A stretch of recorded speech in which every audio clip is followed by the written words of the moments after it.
हमें तथा राष्ट्र की युवा महाशक्ति को अनुग्रहित करने की कृपा करें। मेरे प्यारे युवा साथियों, आज 1 लाख से ज्यादा युवाओं को सरकार में नौकरी के लिए नियुक्ति पत्र दिए गए हैं। आपने कड़ी मेहनत से अपनी ये सफलता हासिल की है। मैं आप सभी को और आपके परिवार को बहुत बहुत बधाई देता हूं।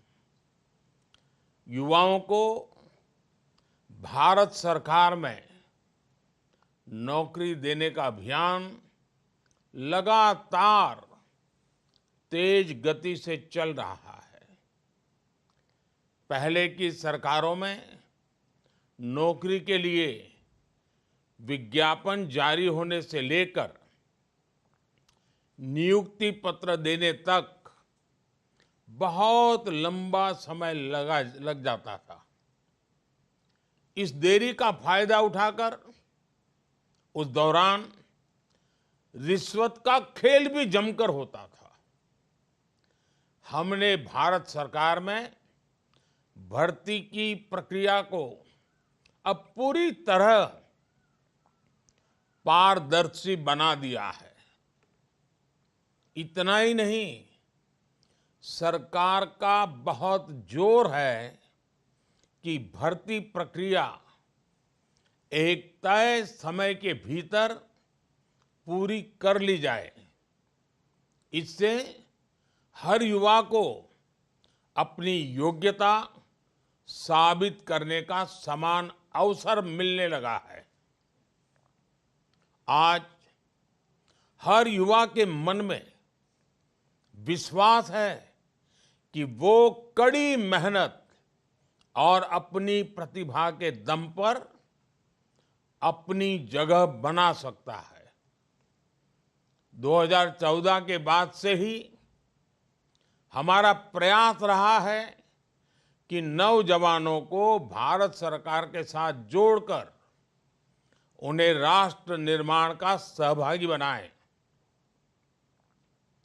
पहले की सरकार ने अपने 10 साल में जितनी सरकारी नौकरियां दी थी, उससे लगभग 1.5 गुना ज्यादा सरकारी नौकरी भाजपा की सरकार ने अपने 10 साल में दी है। आज दिल्ली में एक इंटीग्रेटेड ट्रेनिंग कॉम्प्लेक्स का भी शिलान्यास हुआ है। मुझे विश्वास है कि नए ट्रेनिंग कॉम्प्लेक्स से कैपेसिटी बिल्डिंग की हमारी पहल को और मजबूती मिलेगी। साथियों, आज सरकार के प्रयासों से देश में युवाओं के लिए नए नए सेक्टर खुल रहे हैं। इन सेक्टर्स में जो नए अभियान सरकार ने शुरू किए हैं, उसकी वजह से रोजगार, स्वरोजगार ऐसे अनेक नए मौके बन रहे हैं। आपने देखा है कि इस बजट में 1 करोड़ परिवारों के लिए रूफटॉप सोलर पावर स्कीम की घोषणा की गई है। अब छत पर सोलर पैनल लगाने वालों को डबल फायदा होगा। उनका बिजली बिल 0 होगा और जो अतिरिक्त बिजली वो पैदा करेंगे, उससे आय भी होगी। रूफटॉप सोलर की इतनी बड़ी योजना से देश में रोजगार के भी लाखों नए अवसर बनेंगे। कोई सोलर पैनल का काम करेगा, कोई बैटरी से जुड़े बिजनेस में आएगा, कोई वायरिंग का काम संभालेगा। ये एक योजना अनेकों स्तर पर रोजगार के मौके बनाएगी। मेरे युवा साथियों, आज भारत दुनिया का तीसरा सबसे बड़ा स्टार्टअप इकोसिस्टम है। देश में स्टार्टअप्स की संख्या अब 1.25 लाख के आसपास पहुंच रही है। मुझे ये देखकर बहुत खुशी है कि इनमें बड़ी संख्या में स्टार्टअप्स छोटे छोटे टियर 2, टियर 3 ऐसे शहरों में हो रहे जो जिला केंद्र भी नहीं है। इन स्टार्टअप्स में युवाओं के लिए लाखों रोजगार बन रहे हैं। इस बार के बजट में स्टार्टअप को मिलने वाली टैक्स छूट को आगे बढ़ाने का भी ऐलान किया गया है। इसका बड़ा लाभ हमारे युवाओं को मिलेगा। बजट में रिसर्च और इनोवेशन पर 1 लाख करोड़ रुपए का नया फंड बनाने की घोषणा की गई है। साथियों, आज इस रोजगार मेले के द्वारा भारतीय रेलवे में भी नियुक्तियां हो रही हैं। जब भी कहीं लोगों को परिवार के साथ लंबी यात्रा पर जाना होता है तो भारतीय रेल आज भी सामान्य परिवार की पहली पसंद होती है। भारतीय रेलवे आज एक बहुत बड़े ट्रांसफॉर्मेशन के दौर से गुजर रही है।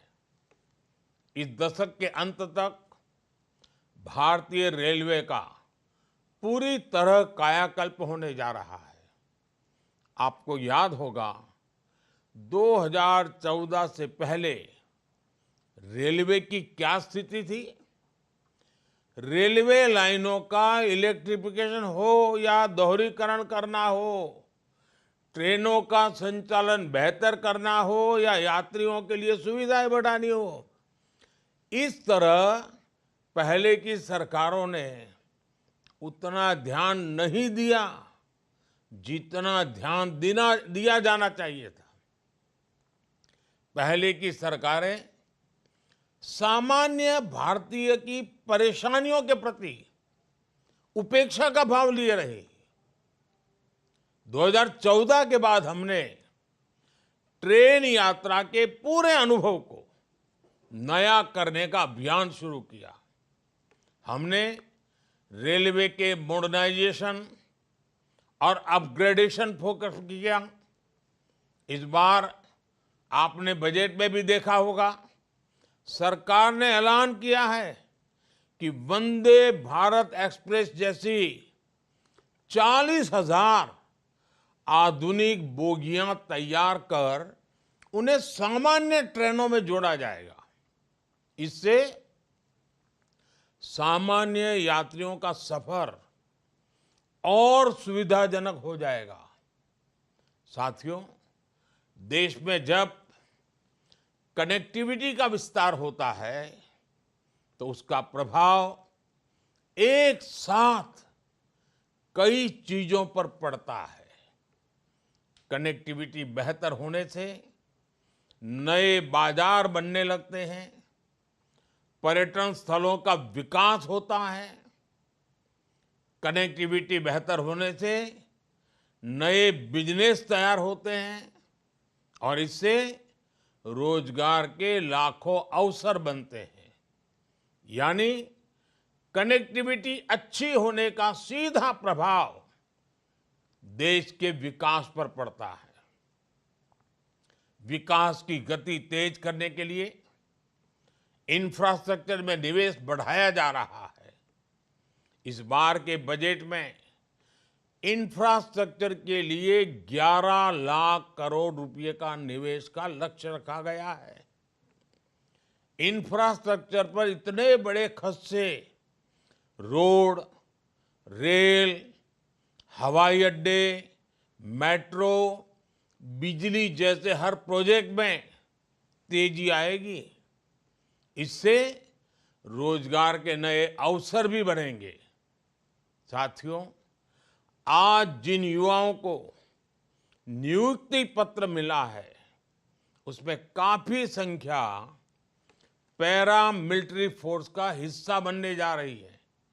युवाओं की भी ये अपने आप में बहुत बड़ी आकांक्षा पूरी हो रही है।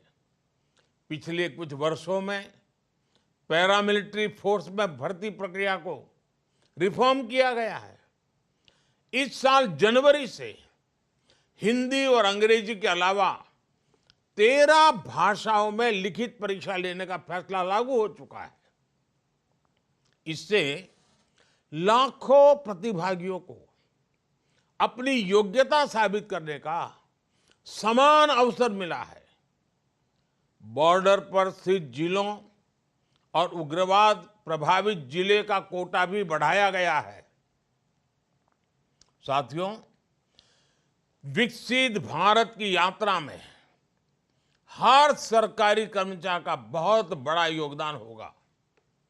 आज जो 1 लाख से ज्यादा कर्मचारी हमारे साथ जुड़ रहे हैं, वो इस यात्रा को नई ऊर्जा और गति देंगे। आप चाहे जिस विभाग में रहे, ये याद रखें कि आपका हर दिन राष्ट्र निर्माण के लिए समर्पित हो। आप सभी सरकारी कर्मचारियों की कैपेसिटी बिल्डिंग के लिए भारत सरकार ने कर्मयोगी भारत पोर्टल भी लॉन्च किया है। इस पोर्टल पर विभिन्न विषयों से जुड़े 800 से ज्यादा कोर्स उपलब्ध है। अब तक इस पोर्टल से 30 लाख से ज्यादा यूजर्स जुड़ चुके हैं। आप सब भी इस पोर्टल का पूरा फायदा उठाएं और अपनी स्किल्स का विस्तार करें। मैं एक बार फिर आप सभी को नियुक्ति पत्र पाने की, आपके उज्जवल भविष्य की, आप कैरियर के हर पड़ाव में देश को कुछ न कुछ देकर के आगे बढ़े। देश को आगे बढ़ाने में अपना योगदान देकर खुद को आगे बढ़ाएं। मेरी आपको बहुत बहुत शुभकामनाएं हैं। आपके परिवारजनों को भी अनेक अनेक शुभकामनाएं हैं। बहुत बहुत धन्यवाद।